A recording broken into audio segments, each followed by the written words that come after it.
Salut à toi, j'espère que tu vas bien. Dans cette nouvelle vidéo, on va parler de NFT. Tu vas notamment comprendre à quoi ils servent et à quoi s'apparente le processus d'achat d'un NFT. Un NFT ou Non-Fungible Token est un actif numérique. Une analogie assez courante consiste à le considérer comme une carte à collectionner numériquement ou une œuvre d'art ou une peinture numérique.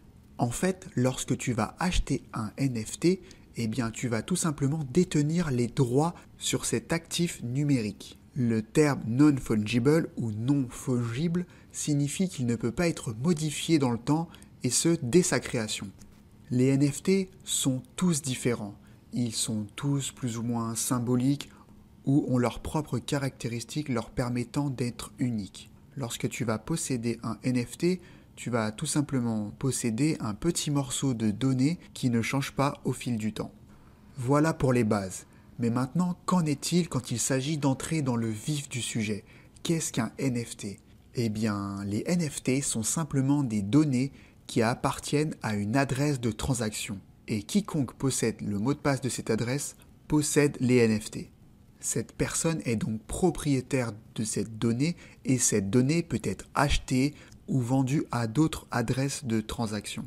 De la même manière, cette donnée est vérifiée sur une blockchain et tu peux ainsi voir réellement l'historique des différents propriétaires qui ont possédé ce NFT ou ces NFT. Comme sur la blockchain, toutes les transactions sont ainsi traçables. On peut par exemple citer le projet AP Board Yacht Club, tu sais, ces fameux singes qu'on voit un peu partout aujourd'hui, qui se sont vendus à plusieurs milliers, voire millions de dollars, et les personnes qui ont su les acheter au prix le plus bas sont pour la plupart devenues millionnaires. Finalement, la seule chose que ces personnes possèdent est un minuscule morceau de données, et ce morceau de données pointe vers un serveur quelque part qui héberge généralement cette image. Techniquement, on pourrait se demander alors, ok, mon image est hébergée sur un serveur, donc elle est potentiellement changeable par une autre. Eh bien, ça va être tout l'intérêt des NFT qui vont garantir que l'image ne peut pas être changée dans le temps via la blockchain. C'est comme si tu achetais une action boursière d'une société cotée en bourse. Finalement, tu vas détenir une petite portion de la société. Eh bien, dans le cas des NFT, tu vas acheter le morceau de données spécifiques dans la blockchain pointant sur l'œuvre d'art hébergée sur le serveur. Et le fait de détenir cela garantit que tu possèdes cette image au sein d'une collection de NFT. À ce jour, la principale raison pour laquelle les gens achètent un NFT est qu'ils le considèrent comme un objet de collection dans la catégorie des investissements. Passons donc en revue les 4 principaux éléments qui donnent de la valeur à un NFT. Ainsi, le Bitcoin est si populaire parce qu'il s'agit de la première crypto-monnaie. De la même manière, toutes les cartes de collection de première génération, comme les cartes Pokémon, sont celles qui ont la plus grande valeur. C'est ainsi que fonctionnent également les NFT. Tous les NFT de première génération seront probablement ceux qui auront le plus de valeur perçue. La deuxième chose qui fait la valeur d'un NFT est son utilité, c'est-à-dire ses avantages dans le monde réel. On pourrait imaginer par exemple que posséder un NFT d'une star ou d'une célébrité donne accès par exemple à certains avantages comme accéder au backstage de cette célébrité ou encore rencontrer cette célébrité. La troisième chose qui fait la valeur d'un NFT est qu'il est unique et gagne en rareté dans le temps. Par exemple, si on compare cela aux œuvres d'art actuelles, on pense notamment à Mona Lisa, eh bien tout le monde peut avoir une copie de la Mona Lisa dans sa chambre, mais seule une personne ou un musée dans ce cas peut accrocher la vraie peinture de Léonard de Vinci pour que tout le monde puisse la voir. La philosophie reste ainsi la même pour les NFT avec un paramètre supplémentaire qui est la blockchain garantissant que nous sommes bien les propriétaires de ces œuvres.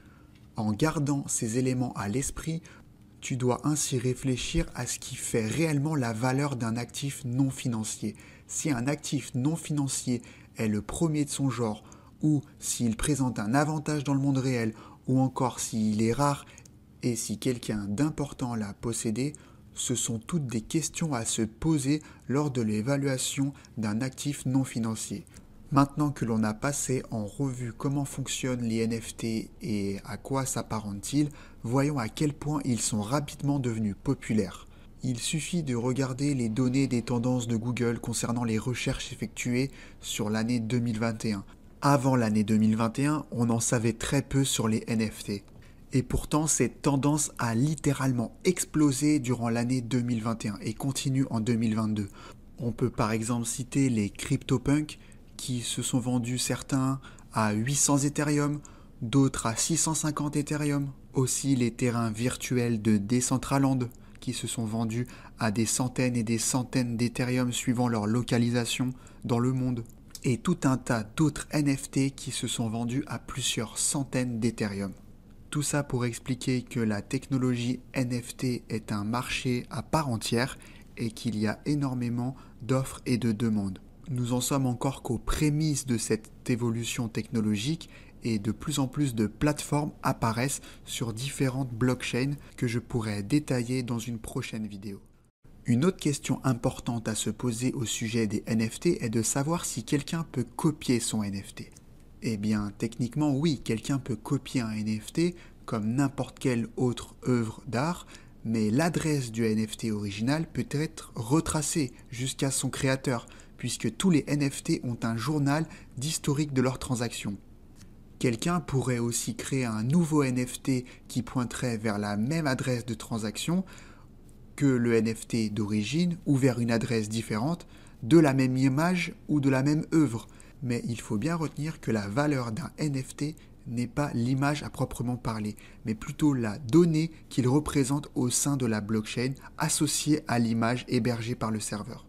Une autre question à se poser est de savoir comment acheter un NFT, car l'achat d'un NFT est en fait assez simple et la difficulté est probablement la même que pour l'achat d'actions d'une société. Maintenant que tu dois savoir que la plupart des NFT sont vendus sur des places de marché, un peu comme eBay, Amazon ou Facebook Marketplace, mais qui sont spécialisés dans les NFT. On peut par exemple citer OpenSea, basé sur la blockchain Ethereum, ou encore Solanart, basé sur la blockchain Solana. Il existe aussi Super Rare avec 2 R et Rarible qui permettent d'acheter des NFT. Ou encore une plateforme qui est apparue récemment qui s'appelle LuxRare. D'ailleurs, une chose qui pourrait être un inconvénient est que la plupart des NFT sont aujourd'hui généralement achetés sur la blockchain Ethereum. Donc si tu veux acheter des NFT, il faut déjà avoir la connaissance d'acheter de la crypto-monnaie, comme Ethereum, et ainsi échanger les crypto-monnaies qui sont sur ton portefeuille contre des NFT. Le transfert de crypto-monnaie requiert généralement des compétences techniques et sache que si tu ne le fais pas correctement, tu risques de perdre ton argent lors des transactions. Le processus d'achat va consister à se créer un compte sur les plateformes que j'ai précédemment citées et la deuxième étape va consister à acheter des crypto-monnaies sur une autre place de marché ou exchange comme Binance ou Coinbase et ainsi transférer ces crypto-monnaies comme Ethereum sur le portefeuille de la place de marché des NFT. Une fois les crypto-monnaies à disposition sur cette plateforme, tu pourras positionner des ordres d'achat sur un ou plusieurs NFT faisant partie d'une collection. Sache aussi que lorsque tu achèteras un NFT, eh bien, il y a des frais à prendre en considération, suivant les blockchains sur lesquelles sont basés les NFT. Une dernière chose que je souhaite expliquer est que lorsque tu vas acheter ton NFT, tu vas le posséder au sein du portefeuille de ta plateforme de NFT préférée, mais tu pourrais te demander alors où le stocker de manière plus sécurisée. Eh bien, dans un premier temps, si tu le stockes sur le portefeuille sur le site en ligne qui t'a permis d'acheter le NFT, il faudra t'assurer qu'il est bien sûr et sécurisé. L'autre manière de s'assurer de cette sécurité est d'utiliser plutôt un ledger pour pouvoir stocker ton NFT de manière hors ligne et ainsi le protéger.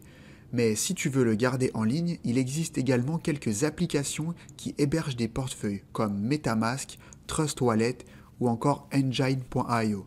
Si tu dois aller plus loin dans ce processus, cela demandera probablement un peu de connaissances techniques. J'espère que tu as apprécié ce contenu et que cela t'a été utile afin de clarifier tes connaissances ou tes questions concernant le monde des NFT. Si c'est le cas, n'hésite pas à mettre un gros pouce bleu, t'abonner et à activer la petite cloche pour être au courant de mes derniers contenus. Merci d'avoir regardé cette vidéo et je te dis à bientôt. Ciao!